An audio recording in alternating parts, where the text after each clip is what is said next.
Ministry of Manpower has laid out very clear guidelines on how this can happen for the overall workforce.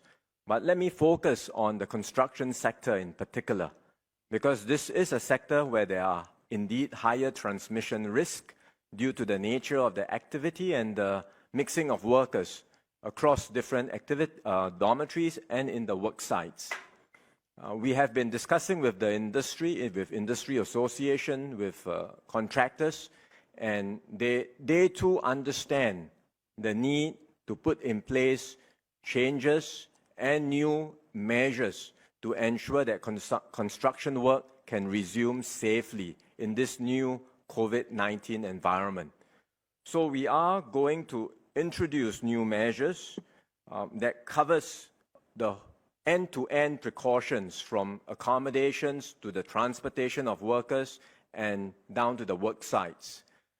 The one key change, for example, is that we will require for any project, the workers involved in that project, and usually they will come from multiple contractors living in separate multiple dormitories. But as part of the new requirement, we will now require them to be housed together. If you are working on one project, then you are housed together, and you can be housed in a block within a dormitory, an existing dormitory, or you could be housed on-site in a temporary quarters which the contractor may wish to set up. That's one illustration of a change that we are putting in place so that even if a transmission were to happen in the work site, it will not go back and infect multiple dormitories, right? It will be contained. We are also going to ensure that there is a minimal mixing of workers, communal activities, as Minister Teo had already highlighted, in the dormitories or in their living quarters. Within the work sites itself, there will be new safe distancing measures and precautions, including having workers segregated into different teams, working in different zones and not being cross-deployed. We will use technology like Trace Together and Safe Entry to ensure that the precautions are put in place. And we will importantly also have routine, regular testing of workers on a periodic basis, perhaps over a 2-week interval. So these are quite major changes for the entire construction industry in Singapore. The contractors understand this, and they are preparing for these changes. And because they are such massive changes, what we will do as we resume work is we will select a few projects involving perhaps about 5% of the construction workforce that are ready to work in early June, and then start working with the contractors and the workers involved in these projects to put all the measures in place. So we will resume construction work in a very careful and controlled manner. When we are ready, and when, importantly, the other contractors are ready, we will start scaling up progressively.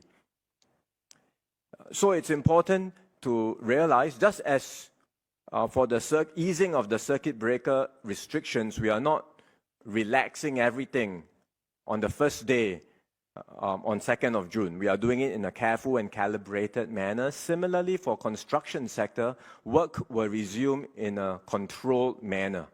It's better to get it right than to rush into it and then see a recurrence of large clusters in this sector. So I hope the industry understands this. There will not be a 100% resumption of construction activities from day one. It will be controlled. But the industry can make use of the time now to get ready, put in place all the safeguards and precautions so that as and when the workers recover and are ready to get to work, the industry itself will be ready and in a good position to get started. I think members of the public will also have to be mentally prepared that because we are doing this in a controlled manner, that there may well be some delays in existing construction projects because not everything can resume immediately.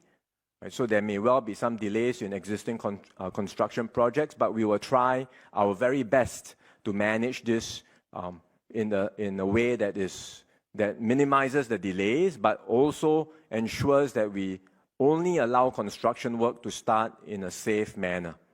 Right, so this will be the work that's happening now in the built environment sector. The agencies are actively engaged with all the firms involved, and we will work with them to ensure that we can get work started and resumed over the coming weeks and months. Thank you.